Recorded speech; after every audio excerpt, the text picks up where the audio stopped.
Hello everyone. हम लोग NDA का क्वेश्चन बैंक कर रहे थे पिछले 2 वीडियोस में। आज ये इस सीरीज का तीसरा वीडियो है। तो आज का हमारा क्वेश्चन है let S be a set of all distinct number of the form p by q where pq belongs to 1 to 6। What is the cardinality of the set S।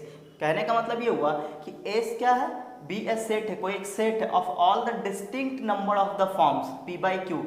Distinct का मतलब कि सभी जो एलिमेंट्स होंगे वो क्या होना चाहिए, अलग अलग होना चाहिए, अलग अलग नंबर्स के of the form p by q। तो p by q के फॉर्म में, और जो भी आप इस सेट में एलिमेंट्स लेंगे वो p by q के फॉर्म में होना चाहिए। अब p और q है क्या, तो यहाँ पे लिखा हुआ है p q, जो दोनों होगा वो इसी सेट को बिलोंग करेगा।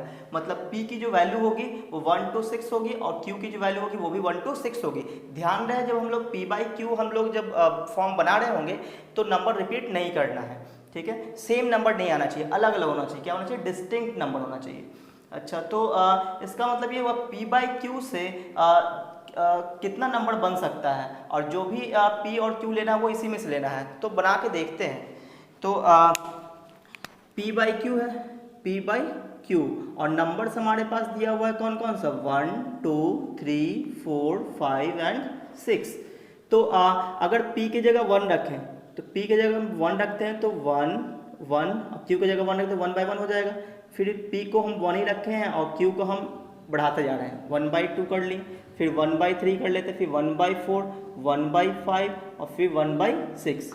तो 1 से तो इतना आ सकता है। अच्छा, 2 से करते हैं तो 2 by 1, 2 by 2, 2 by 3। पहले जितना हो सकता है ना उसको लिख लेते हैं, फिर बाद में हम लोग उसको हटा देंगे।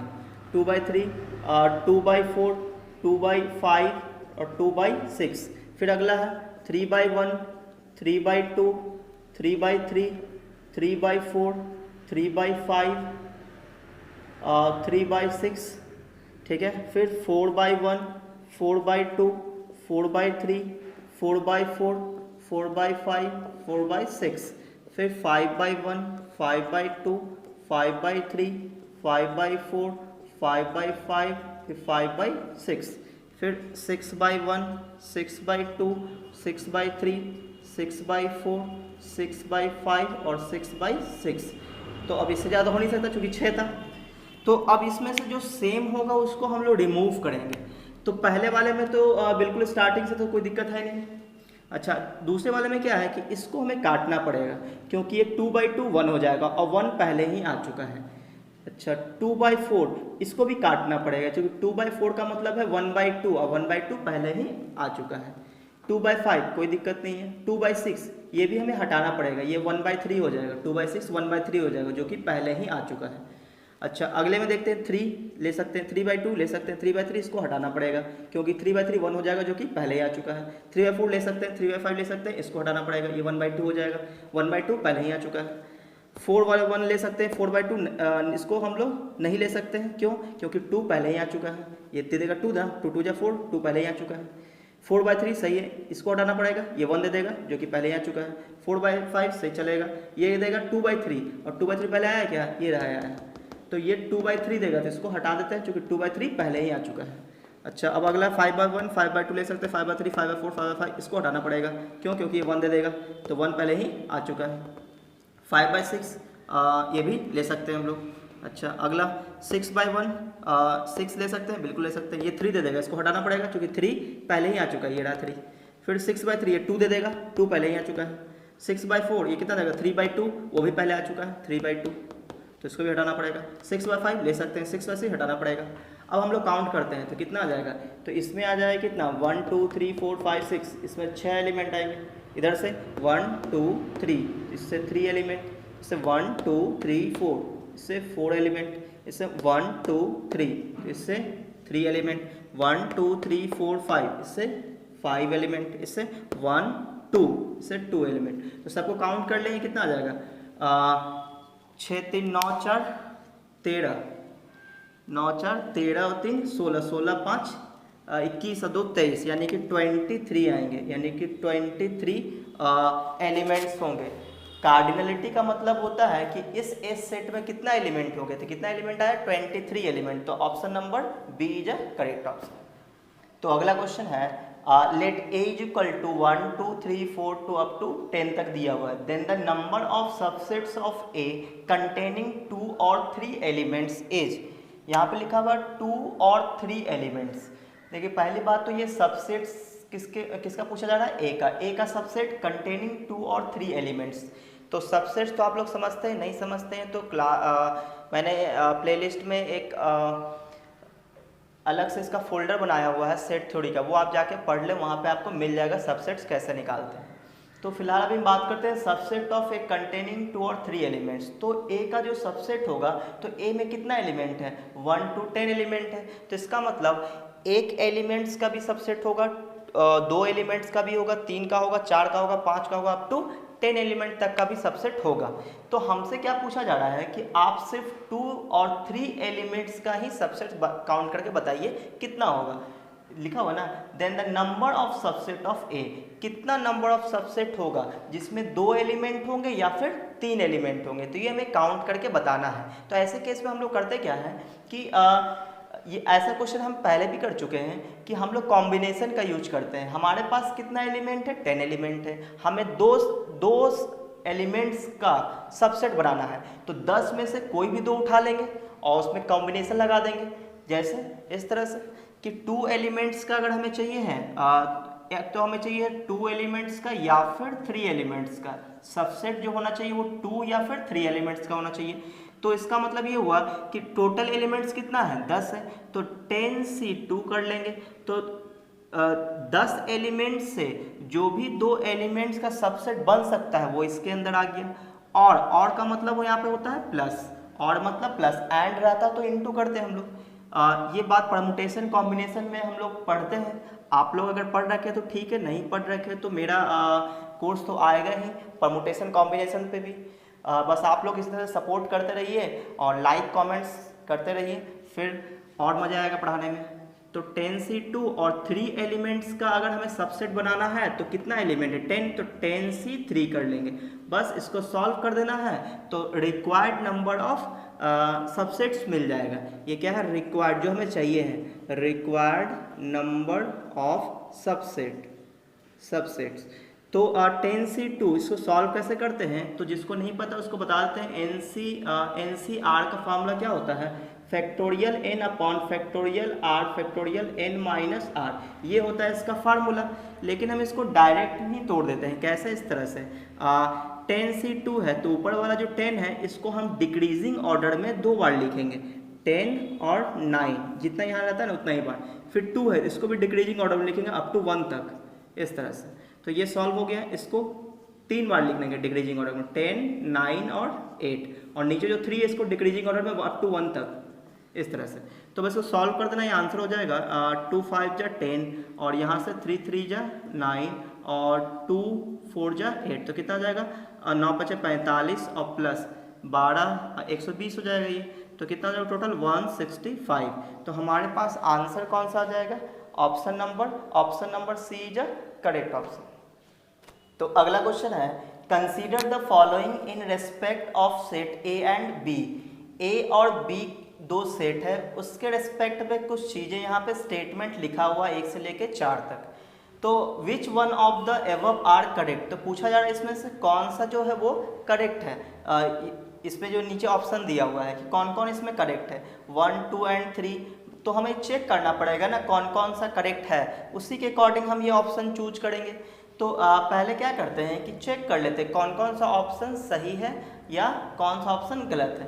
तो चेक करते हैं पहले वाले को, ए और बी 2 सेट है, जिसमें क्या लिखा हुआ है, पहला लिखा हुआ है a माइनस बी और bracket union b is equal to A, इतना इज इक्वल टू ए आएगा। देखते हैं ये बात सही है या नहीं है। तो इस टाइप के क्वेश्चन को करने के लिए हम लोग वेन डायग्राम का हेल्प कर लेते हैं।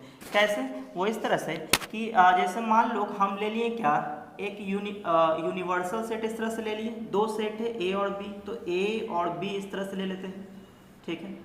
अच्छा, और क्या करेंगे, हम लोग नाम दे देते हैं कि ये हमारा ए है, ये बी है। तो a माइनस बी का मतलब क्या हुआ, इस a और में से b हटा देना, तो यही वाला पोर्शन हुआ a माइनस बी। अच्छा, तो a माइनस बी का पोर्शन तो ये वाला हो गया a माइनस बी। अच्छा अब फिर बी है, तो बी वाला पोर्शन तो ये पूरा है और उसका यूनियन करना है, मतलब कंबाइन करना है, तो बी वाला पोर्शन तो ये पूरा आएगा। तो इसका मतलब ये हुआ कि जब हम देख रहे हैं तो ये पूरा का पूरा कंबाइन में मिल चुका है, पूरा ए और बी दोनों मिल चुका है, तो ये तो कंप्लीटली ए यूनियन बी मिल गया और ये बोल रहा है ए, तो ये स्टेटमेंट फॉल्स हो गया, ये बिल्कुल गलत है। तो ये वाला स्टेटमेंट तो गलत है। अब देखिए ऑप्शन में, अच्छा 1 नंबर क्या हो गया, गलत हो गया, 1 नंबर रॉन्ग है। तो इसका मतलब ये हुआ कि ऑप्शन में जहां जहां 1 होगा, क्योंकि करेक्ट के बारे में पूछा है, करेक्ट के बारे में, तो जहां जहां 1 होगा वो तो वैसे ही कैंसिल हो गया, वो ऑप्शन तो वैसे भी नहीं हो सकता, तो ए नहीं हो सकता, सी नहीं हो सकता और डी नहीं, जिसमें जिसमें 1 है वो तो हो ही नहीं सकता। तो इसका मतलब ऑप्शन नंबर कौन बचा, बी, नन ऑफ दिस का कोई ऑप्शन ही नहीं। लेकिन चलिए मैं खास आपके लिए बता देता हूँ कि इन सबको हम लोग डील कैसे करते हैं, ठीक है। तो इस बात पे एक लाइक बनता है। तो मैं अब दूसरे वाले ऑप्शन को डील करके बताता हूँ। दूसरा नंबर ऑप्शन जो है वो क्या है कि a minus B bracket union A is equal to A. तो इसको भी हम लोग इसी वेन डायग्राम के थ्रू देखते हैं। तो इसको अगर हम वेन डायग्राम में देखें कि क्या ये ए आता है या नहीं आता है, तो ये ए हो गया, ये बी हो गया, ये ए है, ये बी है, ठीक है। अच्छा a माइनस बी का मतलब ये हुआ कि ये वाला पोर्शन, ये वाला पोर्शन a माइनस बी। अच्छा फिर a का मतलब ये पूरा का पूरा हो गया, ये पूरा का पूरा, तो ये मतलब ये तो कलर है ही, बस इतने में कलर कर लेते हैं, ठीक है। तो जब इसका और इसके साथ यूनियन करेंगे तो क्या मिलेगा, पूरा का पूरा a मिल जाएगा, यूनियन मतलब कंबाइन करना, तो पूरा का पूरा a मिल जाएगा। ये बिल्कुल स्टेटमेंट सही है, कोई दिक्कत नहीं, देखिए पूरा का पूरा a मिल रहा है, तो बिल्कुल ये सही है। अच्छा फिर अगला क्या बोला गया, अगला बोला गया कि a minus B intersection b is equal to 5। तो इसको हम लोग यहीं डील कर लेते हैं कि देखिए ये क्या बोला, a minus B intersection b है, तो a minus B intersection b, तो a ये रहा, b ये रहा, ठीक है, ये a और ये b। तो a माइनस बी का मतलब ये हुआ कि ये वाला पोर्शन, ये वाला पोर्शन, ये रहा a माइनस बी, ये रहा a माइनस बी।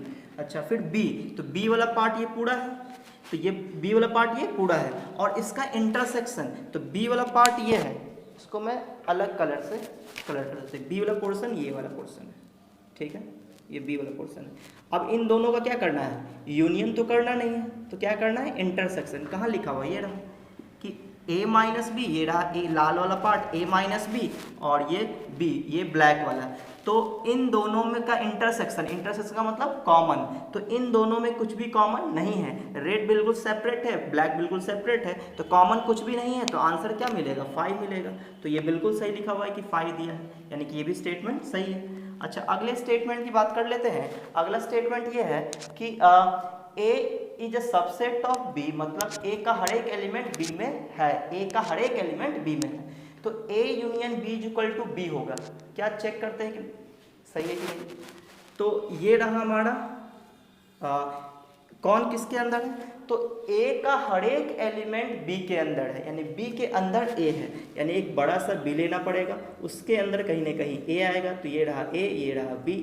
अब बोला गया क्या कि जब हम इसका a यूनियन b करेंगे तो b आंसर आएगा, तो यूनियन का मतलब होता है कंबाइन करना, तो a को भी कंबाइन कर लो और b को भी कंबाइन कर लो, तो ये पूरा का पूरा सर्कल कवर हो जाएगा। तो इसका मतलब आंसर क्या मिल गया, पूरा का पूरा b मिल गया, क्योंकि b के अंदर ही है, तो ऑप्शन ये भी सही है। इसलिए 1 को छोड़कर बाकी तीनों ऑप्शन सही था, इसलिए 2, 3, 4 इज अ करेक्ट आंसर। तो हमारा अगला क्वेश्चन है, if E is the universal set, E क्या है, एक यूनिवर्सल सेट है, and A is equal to B union C दे रखा है, A is equal to B union C, then the set, ये जो सेट दिया हुआ है, is same as the set, इनमें से किसके बराबर होगा। ये जो सेट दे रखा है ये किसके इक्वल होगा, ये हमें बताना है। तो इसके लिए हमें इसको सॉल्व करना पड़ेगा। तो आप लोग को ये बात पता होना चाहिए कि कॉम्प्लीमेंट ऑफ सेट को हम, जैसे a का कॉम्प्लीमेंट तो a डैश से डिनोट करते हैं, फॉर्मूला क्या होता है कि यूनिवर्सल सेट में से इसको माइनस कर देते हैं, ठीक है, तो a डैश मिलता है। तो हम लोग यहाँ पे क्या देख रहे हैं, e क्या है, यहाँ पे e क्या है, यूनिवर्सल सेट है, तो इसका मतलब यहाँ से अगर हम स्टार्ट करें तो यूनिवर्सल सेट माइनस a, तो ये जो ओवरऑल है ये यहाँ से यहाँ तक ये क्या बन गया, ये a डैश बन गया, a डैश बन गया, कॉम्प्लीमेंट बन गया a डैश का। अच्छा, फिर e माइनस ए डैश करेंगे तो वापस e मिल जाएगा, क्योंकि ए डैश का मतलब होता है ए डैश को छोड़कर, और e माइनस ए डैश का मतलब हुआ ए डैश को छोड़कर। अच्छा, तो e माइनस ए करेंगे तो ये यहाँ से यहाँ तक ये क्या बन जाएगा, ये बन जाएगा, इस बार a बन जाएगा, ये बन जाएगा a, और फिर e माइनस ए करेंगे तो फिर a डैश बन जाएगा, फिर e माइनस ए डैश करेंगे तो a बन जाएगा, फिर e माइनस ए करेंगे तो a डैश मिल जाएगा। यानी कि फाइनली हमें क्या मिलेगा, फाइनली हमें मिल रहा है a डैश। और a का मतलब क्या है, a का मतलब b यूनियन c दे रखा है, तो हम भी यहाँ पे क्या लिखेंगे, b यूनियन c, और इस पे होल कॉम्प्लीमेंट। अब इस ये ऑप्शन तो यहाँ पे है नहीं, तो हम लोग यहाँ पे डिमॉर्गन्स लॉ भी लगा सकते हैं। डिमॉर्गन्स लॉ हम पहले ही बता चुके हैं सेट थ्योरी वाले वीडियोस में, अगर आपने नहीं देखा तो प्लेलिस्ट में जाके वीडियोस देख लें, वैसे मैं आई बटन पे इसका लिंक दे देता हूँ। तो B यूनियन C पे जो कॉम्प्लीमेंट है, इसमें डिमॉर्गन्स लॉ ये कहता है कि जब होल का कॉम्प्लीमेंट हो तो आप अलग अलग कॉम्प्लीमेंट दे सकते हैं, लेकिन बीच में अगर यूनियन है तो आपको इंटरसेक्शन लेना पड़ेगा। ये था हमारा डिमॉर्गन्स लॉ। तो इसमें सब कौन सा ऑप्शन आ रहा है, तो ये ऑप्शन नंबर सी, तो option number C is a correct option. तो ये काफ़ी आसान क्वेश्चन था। तो अगला क्वेश्चन है, if a is equal to x is a multiple of 2, b is equal to x is a multiple of 5, c is equal to x is a multiple of 10, ये तीन सेट दे रखा है। Then a intersection b intersection c is equal to, इसका value इन चार में से किसके इक्वल होगा ये हमें बताना है। तो हम लोग क्या करेंगे कि सबसे पहले इसको हमें सॉल्व करना पड़ेगा, तभी तो पता चलेगा। तो इसको सॉल्व करना, तो सॉल्व करेंगे कैसे हम लोग, इसको देखते हुए तो पहले ब्रैकेट वाले को सॉल्व करते हैं। तो b इंटरसेक्शन c का मतलब क्या हुआ कि b और c में कॉमन ढूंढना। तो ये बोल रहा है कि मल्टीपल ऑफ 5 होना चाहिए, ये बोल रहा है मल्टीपल ऑफ 10 होना चाहिए। तो इस केस में आखिर हम लोग कौन सा नंबर उठाएं जो इन दोनों में आ जाए। तो ऐसे केस के लिए हम क्या करते हैं, इस टाइप के क्वेश्चन मैंने पहले भी बता रखा है कि जब मल्टीपल ऑफ 5 है, ये मल्टीपल ऑफ 10 है, और आपको ऐसा नंबर ढूंढना है जो 5 से भी मल्टीपल हो और 10 से भी मल्टीपल हो। तो इसके लिए हम लोग क्या करते हैं, इन दोनों नंबर का एलसीएम निकाल लेते हैं। तो उस जो नंबर आएगा उसी का मल्टीपल जो होगा वही इसमें कॉमन पोर्शन आएगा। तो इसका मतलब ये हुआ कि b इंटरसेक्शन c के लिए 5 और 10, यानी b इंटरसेक्शन c के लिए 5 और 10 दोनों से वो नंबर मल्टीपल होना चाहिए। तो इसका मतलब ये हुआ कि 5 और 10 का एलसीएम कितना आ जाएगा, 10 आ जाएगा। यानी कि b और c में जो कॉमन पोर्शन आ जाएगा, वो जो उसमें जो एलिमेंट होगा वो 10 का मल्टीपल होगा। किसका मल्टीपल होगा, 10 का। क्यों, क्योंकि 5 और 10 का एलसीएम आ गया 10। तो यहाँ से पता चल गया कि हमें यहाँ से क्या मिलने वाला है, मल्टीपल ऑफ 10 मिलने वाला है। क्या मिलने वाला है, मल्टीपल ऑफ 10, यहाँ से 10 का मल्टीपल मिलेगा। अच्छा, अब हम लोग a के साथ इंटरसेक्शन करेंगे इसका। तो ये 10 का मल्टीपल है और a क्या है, a है मल्टीपल ऑफ 2। तो 2 और 10 के मल्टीपल में जो कॉमन एलिमेंट होगा वो हमें बताना है। तो फिर से वही चीज करेंगे, 2 और 10 का क्या करेंगे, एलसीएम ले लेंगे। एलसीएम कितना आएगा, 10 आएगा। इसका मतलब ओवरऑल ये जो देगा वो क्या देने वाला है, ये ओवरऑल क्या मिलने वाला है, मल्टीपल ऑफ 10 मिलने वाला है। क्या मिलने वाला है, मल्टीपल ऑफ 10, यानी ऐसा एलिमेंट आएगा जो क्या होगा, मल्टीपल ऑफ 10 का होगा। तो इसमें से कौन सा ऑप्शन सही है, ये लिखा है मल्टीपल ऑफ 100, तो ये तो हो नहीं सकता। तो ABC में ढूंढना पड़ेगा। तो मल्टीपल ऑफ 10 आ रहा है, तो मल्टीपल ऑफ 10 ये रहा, मल्टीपल ऑफ 10 ये रहा, इसका मतलब C रहा। इसका मतलब C is a correct option. तो हमारे पास अगला क्वेश्चन है, let A and B B subsets of X। A और B क्या है, कोई सेट X होगा जिसका क्या है, वो सबसेट है। अच्छा, तो अगला क्या बोल रहा है, and C is equal to A intersection B का कॉम्प्लीमेंट यूनियन A का complement intersection B। C is equal to ये दे रखा है, C इज इक्वल टू ये ध्यान रखना है, where A dash and B dash are complements of A and B। ये A डैश B डैश क्या है, कॉम्प्लीमेंट है किसका, A एंड B का, रेस्पेक्टिवली इन X, कोई सेट X का ही। What is C equal to, तो C किसके बराबर होगा इसमें से। तो इसका मतलब ये हुआ कि A और B किसके अंदर आ रहा है, X के अंदर आ रहा है। तो X इन दोनों के लिए यूनिवर्सल सेट का भी काम करेगा। अच्छा, फिर A dash B dash A और B का कॉम्प्लीमेंट हो गया। तो पूछा जा रहा है कि ये जो C है, ये इज इक्वल टू जो इतना दिया हुआ है, ये किसके इक्वल होगा। तो इसको एक बार हमें सॉल्व करके देखना चाहिए कि आखिर ये किसके इक्वल होगा। तो इस टाइप के क्वेश्चंस को हम लोग वेन डायग्राम से ही बनाते हैं, तभी हमें थोड़ा आसान लगेगा, नहीं तो बहुत ज़्यादा सोचना मुश्किल हो जाता है। तो वेन डायग्राम से इसको बनाते हैं। देखिए ये हमारा क्या बोल रहा है, C इज इक्वल टू बोला, C is equal to A intersection B का कॉम्प्लीमेंट यूनियन A का कॉम्प्लीमेंट इंटरसेक्शन B है, ठीक है। अच्छा, तो हम क्या करते हैं, एक वेन डायग्राम लेते हैं इस तरह से वेन डायग्राम। अच्छा, तो इसमें दो हम लोग सर्कल ले लेते हैं, एक A के लिए एक B के लिए। ये रहा A के लिए और ये वाला पोर्शन ले लेते हैं B के लिए, ठीक है। ये A के लिए है और ये B के। तो यहाँ पे ये बोला गया कि A इंटरसेक्शन B कॉम्प्लीमेंट, तो A तो आपको दिख रहा है कि ये वाला A है, B का कॉम्प्लीमेंट का मतलब होता है जो हमारा ये हमारा क्या है, एक यूनिवर्सल सेट एक्स है, ये जो स्क्वायर जो रेक्टेंगल बॉक्स है। तो B डैश का मतलब होता है कि B वाले पार्ट को आप रिमूव कर दें, B वाले पार्ट को आप रिमूव कर दें। तो जब इसको हम हटा देंगे तो सिर्फ इतना ही पोर्शन बच जाएगा, ये जो चांद का टुकड़ा है ये। तो A इंटरसेक्शन B डैश करेंगे तो A के लिए तो ये पूरा था, जबकि B डैश की बात करें तो इसको हटा देंगे तो ये बाहर का अमाउंट पूरा और ये इतना पूरा हो जाएगा। तो उन दोनों में कॉमन क्या आएगा, तो उन दोनों में कॉमन सिर्फ A वाला पोर्शन आएगा, ये वाला पोर्शन आएगा कॉमन। अगर आपको समझ में नहीं आया तो मैं दोबारा यहाँ से समझा देता हूँ। देखो कि ये रहा A, ये रहा B, ठीक है, ये रहा A, ये रहा B। तो B के कॉम्प्लीमेंट को आप एक बार देख लो, ये B डैश है तो B डैश का मतलब हो गया B को छोड़कर, तो B को छोड़कर जब हम लेंगे तो पूरा का पूरा ये सब पार्ट कलर होगा, बाहर का पार्ट B को छोड़कर ये पार्ट कलर होगा, ठीक है, ये वाला पार्ट कलर होगा, ये हो गया B डैश। ये जो आपको ब्लैक कलर से जो कलर किया हुआ ये क्या है, ये क्या है, B डैश है, ठीक है। ये क्या मिला आपको, B डैश। अब उस B डैश का इंटरसेक्शन लेना है A के साथ, तो A के साथ कॉमन क्या आएगा, सिर्फ यही चांद का टुकड़ा वाला पोर्शन कॉमन आ जाएगा ना। तो वही चीज़ हम यहाँ पे लिखे हैं, ये क्या है, A इंटरसेक्शन B डैश, ये वाला पोर्शन हो गया, ठीक है। यहाँ तक क्लियर है। आगे बात करते हैं, A डैश इंटरसेक्शन B। तो A डैश इंटरसेक्शन B करेंगे तो A डैश का मतलब हुआ कि A वाले पोर्शन को रिमूव करके इसको हटा देते हैं, तो ये पूरा का पूरा पार्ट आ गया इसमें, ठीक है, सिर्फ A पार्ट को छोड़कर, ध्यान रहे। B का मतलब ये हुआ, तो उसमें कॉमन क्या आएगा, ये वाला पोर्शन कॉमन आ जाएगा। तो इसका मतलब ये हुआ कि यहाँ पे आएगा ये वाला पोर्शन कॉमन, इंटरसेक्शन ले रहे हैं ना, तो ये वाला पोर्शन कॉमन आ जाएगा। तो ये हो गया इस पूरे का ग्राफ। अब बोल रहा है इसका यूनियन लेना है, तो यूनियन का मतलब क्या होता है कि ये वाला पोर्शन और ये वाला पोर्शन को कंबाइन करके लिखना है। तो ओवरऑल ये जो कलर पार्ट है ये इन चारों में से किसके इक्वल है, तो हमको क्या दिख गया कि कहीं ना कहीं A यूनियन B इन सब की बात है। तो अगर हम लोग ध्यान से देखें, अगर बीच वाला पार्ट भी कलर हो जाता तो ये पूरा का पूरा A यूनियन B मिल जाता। वैसे बीच वाले पार्ट को हम लोग क्या बोलते हैं, बीच वाले पार्ट को A इंटरसेक्शन B बोलते हैं। अगर ये भी पार्ट कलर हो जाता रेड कलर से तो ये पूरा का पूरा A यूनियन B हो जाता।